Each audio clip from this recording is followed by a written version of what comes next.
Hello everyone, आज मैं आपको chapter number 6 class 10th life process करवाऊंगी। और देखो, लाइफ प्रोसेस का इंट्रोडक्शन क्या है और क्या क्या इसके अंदर इंक्लूडेड है, सारे टॉपिक्स हो जाएंगे। सबसे पहले देखो, लाइफ प्रोसेस की हम बात करते हैं। तो लाइफ प्रोसेस के अंदर लाइफ का पता है आपको, जीवन और प्रोसेस प्रक्रिया, ठीक है। यानी कि जितनी भी प्रक्रिया हमारे जीवन के अंदर चल रही होती है उनको लाइफ प्रोसेस बोलते हैं। जैसे कि रेस्पिरेशन हो गई, चाहे वो डाइजेशन हो, चाहे वो एक्सक्रीशन हो, all process is called life process. या हम कह सकते हैं जो ऑर्गेनिज्म इन सभी प्रोसेस को मेंटेन करता है अपनी लाइफ के सर्वाइवल के लिए, या हम कह सकते हैं अपनी लाइफ को मेंटेन रखने के लिए, उनको बोलते हैं लाइफ प्रोसेसेस, ठीक है। या हम कह सकते हैं the basic function performed by living organism to maintain their life is called life process. अब लाइफ प्रोसेस है, इसके अंदर लिविंग थिंग्स इंक्लूड होंगी, और लिविंग थिंग्स आपको पता है वो मूव भी कर सकते हैं, रेस्पिरेशन भी कर सकते हैं, उनकी ग्रोथ भी होती है, रिप्रोडक्शन भी कर सकते हैं, वो एक्सक्रीशन भी कर सकते हैं। तो ये सारे के सारे करैक्टर्स किसके हैं? लाइफ प्रोसेस के। समझ आया? लाइफ प्रोसेस में स्टार्ट करते हैं main topic, that is nutrition. Nutrition देखो क्या होता है। न्यूट्रिशन होता है इनटेक ऑफ फूड, ठीक है, या इनटेक ऑफ न्यूट्रिएंट्स, उनको क्या बोलते हैं? न्यूट्रिशन कह सकते हैं। या हम बोल सकते हैं the process by which an organism take food and utilize it is called nutrition. जो ऑर्गेनिज्म फूड को लेता है और उसको यूटिलाइज करता है उसको क्या बोलते हैं? न्यूट्रिशन बोलते हैं।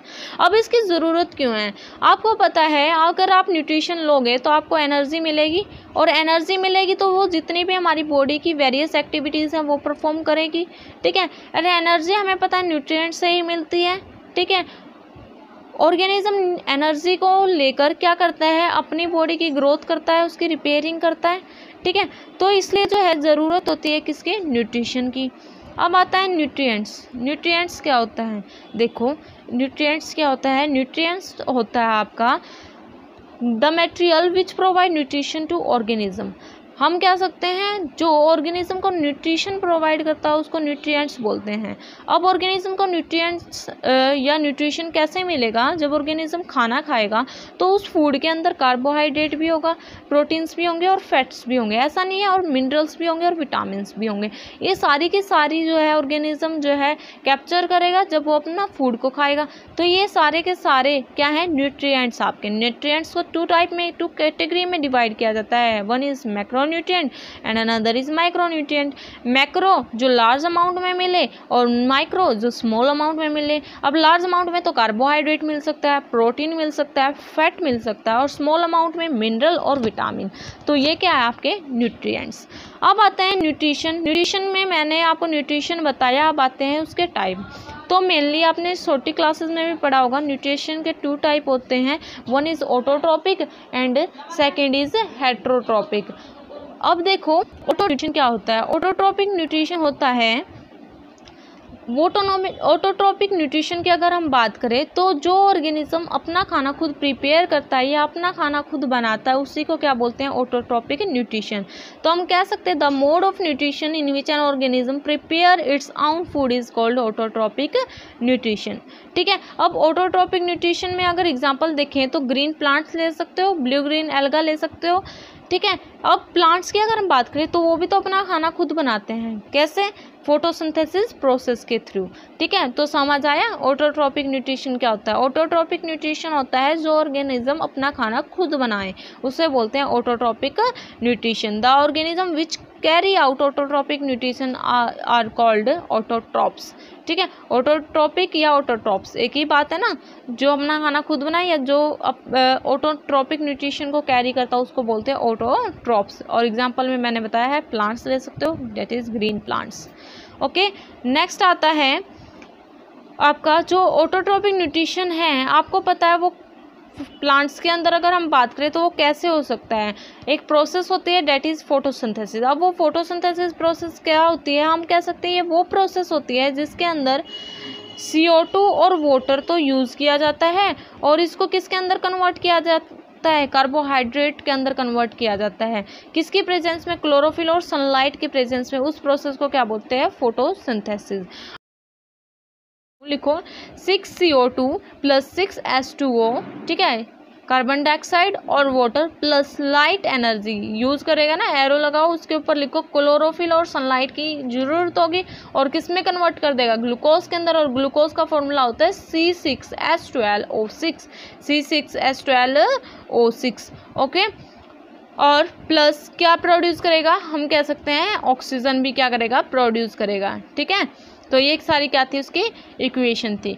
Nutrition in plant, green plant हमेशा ही अपना खाना खुद बनाते हैं। Green plants prepare their own food, ठीक है, in the presence of sunlight. Sunlight क्या प्रोवाइड करती है, एनर्जी, ठीक है। और किस किस का यूज़ होता है इसके अंदर, कार्बन डाइऑक्साइड और वाटर का। उसके बाद क्या बनता है आपका, ग्लूकोज बनता है। समझ आ गया, फोटोसिंथेसिस प्रोसेस। अब आगे देखो फोटोसिंथेसिस होती क्या है। देखो ये वो प्रोसेस होती है जो यहाँ पर ग्रीन प्लांट अपना खाना खुद बनाते हैं, उसको बोलते हैं फोटोसिंथेसिस। इसके अंदर क्या होता है, इसके अंदर जो सोलर एनर्जी होती है यानी कि सनलाइट की जो एनर्जी होती है वो केमिकल एनर्जी में कन्वर्ट हो जाती है और कार्बोहाइड्रेट की फॉर्मेशन करती है, ठीक है। ये क्या है आपका फोटोसिंथेसिस। मेन साइट क्या है जहाँ पर फोटोसिंथेसिस प्रोसेस चलती है, ग्रीन लीव्स, ठीक है। जो आपके प्लांट होते हैं उनके पत्तियों में, उनकी लीव्स के अंदर ये प्रोसेस मेनली चलती है, ठीक है। और ग्रीन लीव्स इनके अंदर एक छोटा सा हम कह सकते हैं एक पिगमेंट भी कंटेन करते हैं और उसको बोलते हैं chlorophyll, that is green pigment. समझ आया। तो ये सारी की सारी प्रोसेस आपको एक इक्वेशन के थ्रू जो है, जैसे इक्वेशन मैंने बताई उसके थ्रू आपको समझ आ जाएगी, आपकी बुक में दे रखी होगी बहुत अच्छे तरीके से, ठीक है। अब देखो मेनली क्या क्या चीज़ें यूज़ होती हैं वो मैंने बता भी दी है, सनलाइट, क्लोरोफिल, CO2, वाटर, ठीक है। इन सब की क्या होती है, ज़रूरत होती है फॉर फोटोसिंथेसिस के लिए। समझ आया। अब आपको पता है जो है how do raw material for photosynthesis become available to plant. अब प्लांट को कैसे दिए जाते हैं ये सारे के सारे जितने भी हम कह सकते हैं रॉ मटेरियल हैं वो कैसे मिलेंगे। देखो वाटर हम कह सकते हैं वो सॉइल से थ्रू जाइलम के थ्रू वो कहाँ जाएगा, रूट्स के अंदर और स्टेम के अंदर जाएगा। और कार्बन डाइऑक्साइड की बात करें तो वो कहाँ जाएंगी आपकी लीव्स के अंदर, ठीक है, थ्रो स्टोमेटा के अंदर, ठीक है। लीव स्टोमेटा क्या है, आपकी जो पत्तियां होती हैं उनके अंदर छोटे छोटे पोर्स होते हैं, टीनी पोर्स कह सकते हैं, present in leaves is called stomata. ये आगे आएगा अभी बताऊंगी स्टोमेटा क्या होता है और इसकी क्या फंक्शनिंग होती है। अभी सिर्फ इतना ही समझो फोटोसिंथेसिस क्या है और फोटोसिंथेसिस प्रोसेस की इक्वेशन क्या है, ठीक है। लीव्स के अंदर क्लोरोप्लास्ट यानी कि क्लोरोफिल कंटेन करता है, तो क्लोरोप्लास्ट भी हो गए, ठीक है। तो ये मेन साइट होती है, ये सब बता दिया है, ठीक है। मेनली क्या है इसके अंदर, ये किसका एब्जॉर्प्शन करेगा, लाइट एनर्जी का, और लाइट एनर्जी को किस में कन्वर्ट कर देगा, केमिकल एनर्जी में, ठीक है। उसके बाद CO2 का किस में रिडक्शन हो जाएगा, कार्बोहाइड्रेट की फॉर्मेशन कर देगा। समझ रहे हो ना। सनलाइट ये कब एक्टिवेट होती है, क्लोरोफिल की प्रेजेंस में एक्टिवेट होती है, और फिर ये वाटर के जो मॉलिक्यूल जो यूज़ होते हैं उनको भी क्या कर देगा, स्प्लिट कर देगा। समझ रहे हो। कार्बन डाइऑक्साइड का भी रिडक्शन कर देगा कार्बोहाइड्रेट के अंदर, और वाटर मॉलिक्यूल्स भी क्या हो जाएंगे, स्प्लिट हो जाएंगे। ऑक्सीजन बाई प्रोडक्ट के रूप में निकलेगा आपका, कार्बोहाइड्रेट भी बाई प्रोडक्ट कह सकते हैं हम, ठीक है। तो ये सारे के सारे क्या हैं, मेन इवेंट्स हैं किसके, फोटोसिंथेसिस के, ठीक है। और अगर हम बात करें other step are part of dark reaction during photosynthesis, ठीक है। और तो ये कब के हैं ये पार्ट, जब लाइट एनर्जी होती है, ठीक है। अब आता है मेनली स्टोमेटा। देखो स्टोमेटा क्या होता है, स्टोमेटा मैंने जैसे आपको बताया ये छोटे छोटे पोर्स होते हैं, लीव्स के अंदर प्रेजेंट होते हैं, एपिडर्मिस ऑफ लीव, और इनका फंक्शन क्या होता है, गैसियस एक्सचेंज में। किस में फंक्शन होता है इसका, गैसियस एक्सचेंज में, या और क्या करते हैं, ट्रांसपीरेशन करते हैं, उसको बोलते हैं stomata. Stomata function mainly exchange of gases, और हम कह सकते हैं ट्रांसपीरेशन यानी कि loss a large amount of water during transpiration, ठीक है। वाटर वेपर्स जो होते हैं ना वहाँ पर जब क्या होता है, वो large amount of water loss होता है, उसको बोलते हैं ट्रांसपीरेशन। समझ गए फंक्शन क्या है। अब देखो ओपनिंग एंड क्लोजिंग, देखो स्टोमेटल पोर की वो कैसे होती है। ओपनिंग एंड क्लोजिंग की बात करें अगर हम स्टोमेटल पोर की, तो वो किसके द्वारा कंट्रोल होगी, control by turgidity of guard cell. आपको स्टोमेटा का डायग्राम मिलेगा आपकी बुक के अंदर, और उसमें गार्ड सेल स्ट्रक्चर प्रेजेंट होगा एक, उसका फंक्शन होता है mainly opening and closing of stomatal pores में। ठीक है। जब गार्ड सेल पानी को यानी कि वाटर को अपटेक करेंगी तो जो है ना उसकी जो बॉडी है वो स्वेल अप हो जाएगी, फूलने लगेगी, ठीक है। तो क्या हो जाएगा, तो जो पोर है, जो स्टोमेटल है, उसकी ओपनिंग हो जाएगी और जब वाटर रिलीज हो जाएगा तो वो दोबारा से फ्लैसिड हो जाएगी, सिकुड़ जाएगी। तो जो स्टोमेटल है उसकी जो ओपनिंग है वो क्या हो जाएगी, क्लोज हो जाएगी, ठीक है। यानी कि जो पोर है स्टोमेटल पोर वो क्या हो जाएगा, क्लोज हो जाएगा। तो समझ आए ये क्या था, स्टोमेटा था आपका, ठीक है। अब इसकी सिग्निफिकेंस की अगर हम बात करें, फोटोसिंथेसिस की सिग्निफिकेंस क्या है, तो मेनली तो यही है कि हाँ भाई जो फोटोसिंथेसिस है ये वो मेन वे है जिसके अंदर सोलर एनर्जी मेनली केमिकल में कन्वर्ट हो जाएगी और ये डिफरेंट लिविंग बींग्स के लिए अवेलेबल होता है, ठीक है। और अगर हम बात करें ग्रीन प्लांट्स की बात करें तो ये मेन प्रोड्यूसर होते हैं वो भी फूड का इन द इकोसिस्टम के अंदर, ठीक है।